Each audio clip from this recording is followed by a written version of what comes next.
welcome to another Workplace Wednesday. My name is Erin Kidd and I am a Director in the Labour and Employment team in Sydney. Today I'm going to explain the outcome of a recent decision of the full bench of the Fair Work Commission in an unfair dismissal case involving an employee's refusal to receive a flu vaccination. I thought it worthwhile to do this as there seems to be a lot of misinformation circulating about the case, given the two very different views expressed by the commissioners in the judgment. Nothing in this video is intended to provoke debate about vaccine mandates. I will simply be providing a short summary of the decision and what it means for employers.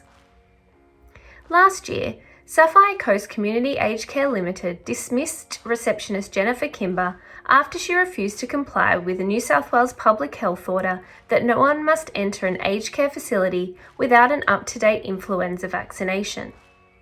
The public health order contained an exemption from the vaccination requirement for those people who had a medical contraindication to the vaccine. Ms. Kimber had sought to rely on a letter from a GP that outlined a reaction she claimed to have experienced following a previous flu vaccination, being facial swelling and rash. That reason was not accepted by the employer, who then terminated Ms. Kimber's employment on the basis that her refusal to vaccinate meant she could not perform the inherent requirements of her position. Following her termination, Ms. Kimber made an unfair dismissal claim. That claim was unsuccessful.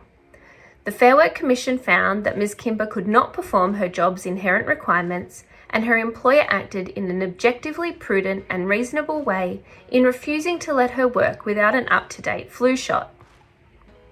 The first instance decision of the Fair Work Commission was appealed to the full bench of the Fair Work Commission, who recently handed down its judgment. Given the information circulating about this judgment, it is important to know that the full bench generally consists of 3 members of the Commission. In this case, 2 of those members, Vice President Adam Hatcher and Commissioner Bernie Reardon, found in favour of the employer, and 1 member, Deputy President Dean, found in favour of Ms. Kimber. This means we have a majority decision and a minority decision, with the judgment, as usual in a 2 versus 1 situation, the majority winning. In the joint majority decision, Deputy President Hatcher and Commissioner Reardon held that Ms. Kimber did not provide evidence that she had a medical contraindication to the flu vaccine, as the reason the GP noted on the form was not something that qualified, objectively speaking, as a medical contraindication to the influenza vaccine. This meant that Ms. Kimber was, at the time of her dismissal, legally prohibited from working at the aged care facility, and this made the continuation of her employment untenable. Her dismissal was therefore not unfair. In her minority decision, which is also called a dissenting decision, Deputy President Dean strongly disagreed with the majority. In outlining her reasons for siding with the employee, Deputy President Dean made many comments regarding mandatory vaccinations, including in relation to COVID-19 vaccination. I have been asked many questions about the decision of Deputy President Dean, including from clients who have had her comments cited by employees as a justification for refusing to get the COVID-19 vaccine. But as I have outlined, these comments were made by only 1 of the 3 members of the full bench, and as such, they carry no weight as a reason for refusing to have a COVID-19 vaccine.